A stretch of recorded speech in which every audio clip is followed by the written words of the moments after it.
Hello everybody, I am Deepika from LearnoHub, a free learning platform where you can study physics, chemistry, maths, biology absolutely for free only at learnohub.com.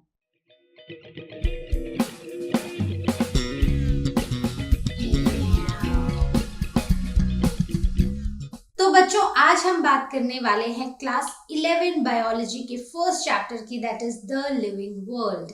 तो इसके हम NCERT questions discuss करेंगे। आज हम करेंगे question number 1 to question number 6। तो चलिए start करते हैं।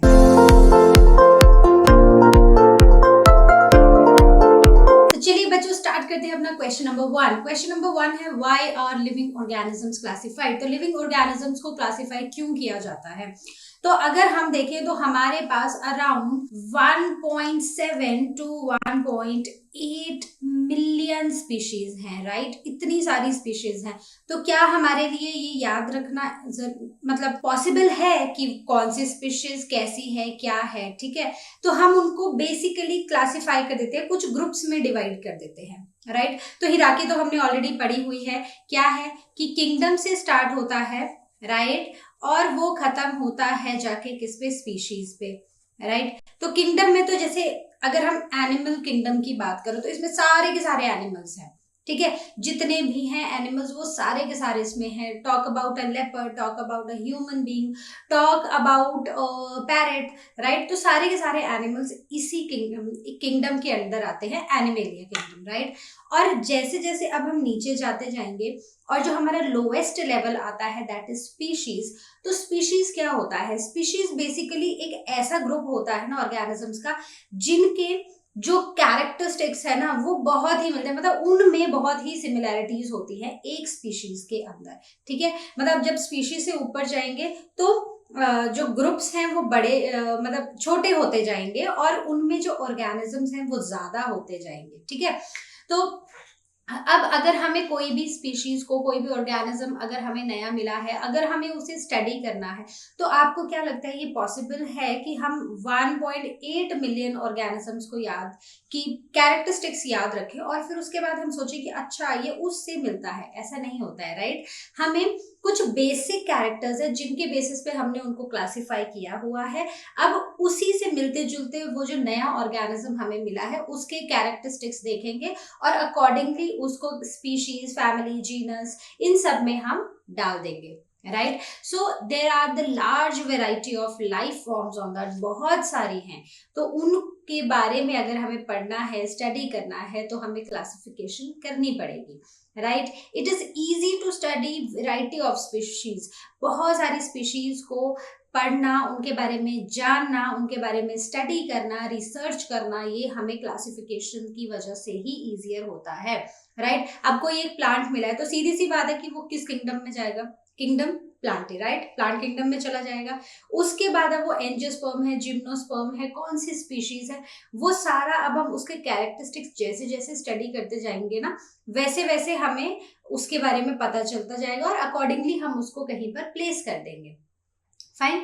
उसके बाद नेमिंग बिकम्स इजियर, राइट? अगर जब हमें नॉमेनक्लेचर करना है, कैरेक्टराइजेशन है, आइडेंटिफिकेशन है, फिर नॉमेनक्लेचर है, वो इजी हो जाएगा। अब अगर हम बात करते हैं मैंगो की, मैंगीफेरा इंडिका, राइट? तो जो मैंगीफेरा इंडिका है तो जो इसका स्पीशीज है ना वो नाम हमें देना आसान हो जाएगा, या उस नाम से हमें उससे रिलेटेड स्पीशीज का पता लगाना आसान हो जाएगा, ठीक है? Then easy to establish evolutionary relationships between various organisms। अब हो सकता है कि हमारी एक जो डॉक्यूमेंटेशन है उस डॉक्यूमेंटेशन में एक ऑर्गेनिज्म था, अब जैसे डायनासोर्स थे, अब वो एक्सटिंक्ट तो हो चुके हैं लेकिन उनके ऊपर स्टडी हो चुकी है, ठीक है? हमें पता है कि उनके क्या फीचर्स थे, वो कैसे थे, ठीक है? अब मान लो आज कोई एक ऑर्गेनिज्म हमें मिलता है, ठीक है? तो अब वो कहीं ना कहीं उससे रिलेटेड था, तो हम वो स्टडी कर सकते हैं ना पूरी कि अच्छा पहले तो डायनासोर्स थे, फिर वो चले गए लेकिन उसके बदले मतलब उनसे एक बेटर इवॉल्व्ड स्पीशीज उनकी ये आ गई, फिर एवोल्यूशन ऐसे हुआ, फिर आगे एवोल्यूशन और आज ये प्रेजेंट ये स्पीशीज है, राइट? जैसे मान लो यहाँ पर डायनासोर्स थे, ठीक है? अब वो एक्सटिंक्ट हो गए या वो नहीं सर्वाइव कर पाए, तो उनके बदले एक स्पीशीज सी आ गई, उनसे बेटर। अब with time, with changing time अब बी आ गई और एट प्रेजेंट हमें ए स्पीशीज मिल गई है कि अच्छा इनका जो एवोल्यूशनरी रिलेशनशिप है वो डायनासोर्स के साथ है, राइट। तो ये सारी चीजों के लिए हमें क्लासिफाई करना ऑर्गेनिजम्स को बहुत ही ज्यादा इंपॉर्टेंट है, राइट। तो चलिए देखते हैं नेक्स्ट क्वेश्चन। तो चलिए बच्चों बात करते हैं क्वेश्चन नंबर 2 की। क्वेश्चन नंबर 2 है why are the classification systems changing every now and then. तो जो हमारा क्लासिफिकेशन सिस्टम है वो क्यों चेंज होता जा रहा है। तो अगर हम देखें तो क्लासिफिकेशन, बहुत सारे साइंटिस्ट ने क्लासिफिकेशन की थी, राइट। किसी ने 2 किंगडम बनाए थे, किसी ने 3 बनाए थे, अब हम 5 किंगडम सिस्टम पढ़ रहे हैं। तो जो ये क्लासिफिकेशन है ये चेंज होती जा रही है, क्यों चेंज हो रही है, इसके चेंज होने का रीजन क्या है। तो हमने लास्ट क्वेश्चन में देखा कि हमारे पास बहुत सारे ऑर्गेनिजम्स हैं, ठीक है। So around 1.7 to 1.8 million organisms हैं जो अभी तक हमें पता है। और क्या इतने ही होंगे? ऑब्वियसली नहीं होंगे। बहुत सारी ऐसी जगह है जहां पर हमें पता भी नहीं होगा, हम ढूंढ भी नहीं पा रहे हैं, हम जा भी नहीं पा रहे हैं। जैसे कि बहुत ही ठंडी जगह या बहुत ही इतनी गर्म, तो हमें हर एक ऑर्गेनिज्म का नहीं पता है, वहां पर भी लाइफ फॉर्म्स एग्जिस्ट करती होंगी, राइट। तो एग्जैक्ट काउंट जो है ना वो आज तक हमारे लिए अननोन है, हमें नहीं पता है कि एग्जैक्टली कितने और लाइफ फॉर्म्स है जो प्रेजेंट है, एग्जैक्टली कितने ऑर्गेनिजम्स हैं जो इस अर्थ पे प्रेजेंट है, right. When new species are discovered, the classification system is modified. अब देखो जैसे जैसे नई नई स्पीशीज आती जाती हैं तो जो क्लासिफिकेशन सिस्टम्स है ना उनको मॉडिफाई कर दिया जाता है। जैसे कि हमें पता होगा कि पहले प्लांट किंगडम होता था, ठीक है। अब प्लांट किंगडम में क्या था, प्लांट किंगडम में फंजाई भी होता था। लेकिन अब हमने जब थोड़ा सा, जैसे अब टेक्नोलॉजी इंप्रूव हुई तो माइक्रोस्कोप्स, हमारे पास नए नए माइक्रोस्कोप्स आए। नए माइक्रोस्कोप्स के आने से जो किसी भी ऑर्गेनिज्म के अंदर की जो स्टडी है, मतलब जो माइन्यूट है उसका सेल कैसा है, उसके सेल में क्या क्या है, कौन कौन से ऑर्गेनेल्स हैं, ये सारी स्टडी करना हमारे लिए बहुत इजी हो गया, राइट। तो अब इस न्यू टेक्नोलॉजी के आने से हमें पता चला कि प्लांट की जो सेल वॉल है ना वो तो सेल्यूलोज की होती है, लेकिन जो फंजाई की सेल वॉल है वो होती है काइटिन की, राइट। तो बस इसी डिफरेंस की वजह से क्या हुआ कि जो प्लांट्स हैं उनको प्लांट किंगडम में डाल दिया गया और फंजाई जो है वो एक अलग किंगडम बना दिया गया, राइट। वैसे ही जैसे हम पढ़ते हैं प्रोकैरियोट्स और यूकैरियोट्स, ठीक है। तो ये किस बेसिस पर ये डिवीजन है, ये डिवीजन है on the basis of nucleus, right. तो न्यूक्लियस के बेसिस पर हमने प्रोकैरियोट्स और यूकैरियोट्स को डिफरेंशिएट किया है, अलग अलग किया है ऑर्गेनिजम्स को, ठीक है। तो ये अलग अलग क्लासिफिकेशंस है। जैसे जैसे ऑर्गेनिजम्स आते जाते हैं हम अपने क्लासिफिकेशन सिस्टम्स को बदलते जाते हैं, मॉडिफाई करते जाते हैं जैसी हमारी टेक्नोलॉजी बदलती जाती है, ठीक है। तो आई होप ये आपको क्लियर हुआ होगा। Let's see next question. तो चलिए बात करते हैं क्वेश्चन नंबर 3 की। What different criteria would you choose to classify people that you meet often. तो जो आप लोगों को मतलब मिलते हो, ठीक है, तो उसमें आप उन लोगों को कैसे क्लासिफाई करते हो, मतलब अलग अलग लोगों को अलग अलग ग्रुप्स में कैसे डालते हो, ठीक है। तो बहुत ही सिंपल सा क्वेश्चन है, कोई बहुत टेक्निकल क्वेश्चन नहीं है। तो हम क्या करते हैं, अगर हम एक क्लास की बात करें, ठीक है, अब हम एक क्लास में बात करेंगे कि okay there are boys and there are girls, एक तो ये क्लासिफिकेशन होगी। दूसरा कि अच्छा अब बॉयज हैं, उनमें से कितने बॉयज हैं who are interested in swimming, right? और कितने हैं जो क्रिकेट में इंटरेस्टेड हैं, ऐसे क्लासिफाई कर सकते हैं। गर्ल्स को कैसे करेंगे कि all those girls who are interested in basketball and few girls like the other group of girls who are interested in some other thing, say painting, right? तो ऐसे हम क्लासिफाई कर देते हैं, ठीक है। अब वैसे ही अगर हम आसपास अपने देखें तो हम क्या करेंगे कि एज के बेसिस पे, ठीक है, कि ये बच्चा मेरी एज का है, ये बड़ा है, ठीक है, ये अंकल हैं, ये आंटी हैं, ये ओल्ड लोग हैं जैसे कि दादा हैं, दादी हैं, नाना नानी हैं, राइट। ऐसे ही करते हैं एज के बेसिस पे। जेंडर के बेसिस पे बहुत ही कॉमन है boys and girls, right. Then coming on to profession, ठीक है, प्रोफेशन के बेसिस पर भी करते हैं कि okay all these are doctors, all these are pilots, all these are teachers, ऐसे क्लासिफाई करते हैं। Then on the basis of their hobbies और you can say on the basis of their interests, तो ये सारी चीजें हैं जिनके बेसिस पर हम लोगों को क्लासिफाई करते हैं अपनी नॉर्मल लाइफ में, ठीक है, डे टू डे लाइफ में बेसिकली। ठीक है, तो आई होप ये क्लियर हुआ होगा, बहुत ही सिंपल है। तो अगर ऐसा कोई क्वेश्चन आ जाता है तो मजे आ जाएंगे एग्जाम में, है ना, क्योंकि जो भी लिखोगे वो सही होगा। चलिए देखते हैं नेक्स्ट क्वेश्चन। तो चलिए बात करते हैं क्वेश्चन नंबर 4 की। क्वेश्चन नंबर 4 है what do you learn from identification of individuals and population।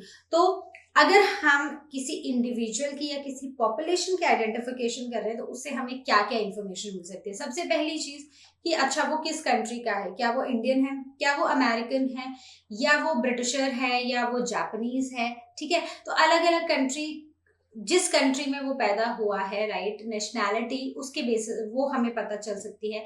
Then कौन से रिलीजन का है, अगर हम इंडिया की ही बात कर रहे हैं तो इंडिया में we have different religions, right, तो डिफरेंट रिलीजन के बारे में पता चल सकता है कि ओके ये जैन है, ये क्रिश्चियन है, ये मुस्लिम है, ये हिंदू है, right. So this is another thing that we will learn from identification of individuals and populations.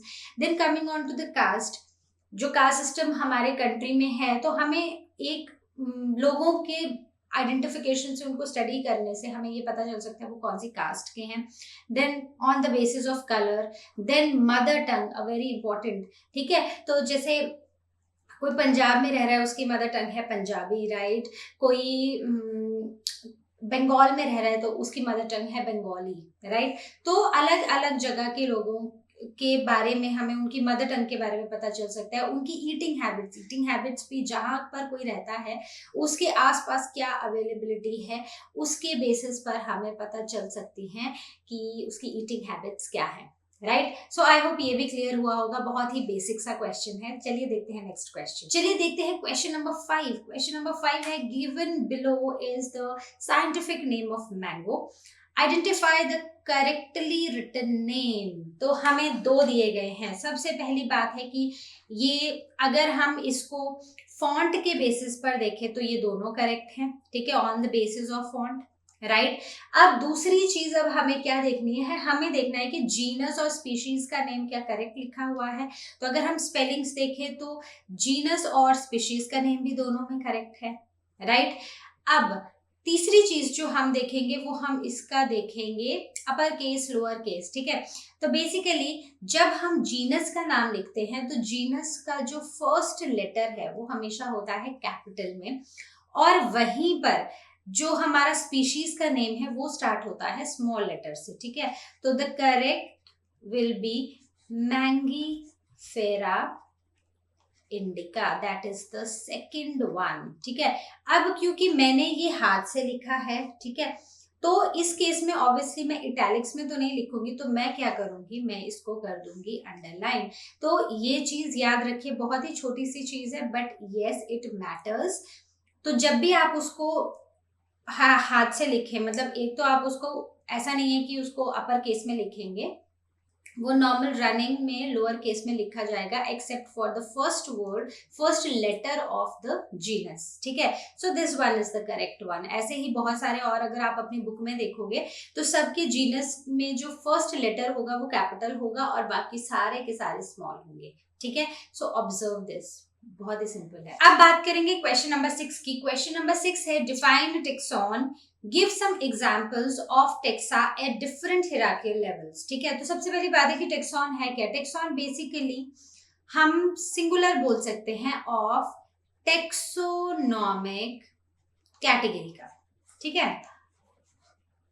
Taxonomic category का जो एक सिंगुलर वर्ड है दैट इज टेक्सॉन। तो टेक्सॉन क्या हमें बता रहा है, टेक्सॉन हमें लेवल बता रहा है और यू कैन से एक कैटेगरी बता रहा है, एक यूनिट बता रहा है इस हिरार्कियल लेवल का, ठीक है, in the system of classifying organisms. तो it is telling us about a level. तो अगर हम लेवल की बात करें, ठीक है, अब हमें बोला है कि कुछ एग्जाम्पल्स दो टेक्सा के एट डिफरेंट हिरार्कियल लेवल, तो उसमें हम जो हमने 7 पढ़े हैं हिरार्कियल लेवल्स, हम वो सारे के सारे बता सकते हैं, वही सब इसके एग्जाम्पल्स हैं। The top most level is kingdom and the lower most level is, the lowest level basically is species, ठीक है। सो kingdom, phylum, class, order, family, genus, species, ये सारे के सारे क्या हैं, ये हैं टेक्सॉन, ठीक है। इंडिविजुअली ये हैं टेक्सॉन, और अगर हम एक साथ बोले तो ये टेक्सोनॉमिक कैटेगरीज। तो आई होप ये सभी के सभी क्वेश्चंस आपको बहुत अच्छे से क्लियर हुए होंगे, और हैं तो बहुत सिंपल लेकिन इंपॉर्टेंट है, ठीक है। तो आप फिर से इनको रिवाइज कीजिए, चैप्टर को अच्छे से पढ़िए, और हम नेक्स्ट वीडियो में जब हम मिलेंगे तो हम रिमेनिंग क्वेश्चंस करेंगे इसी चैप्टर के, राइट। तो जैसा कि आप जानते हैं, लर्नो हब फ्री है पर बेस्ट है।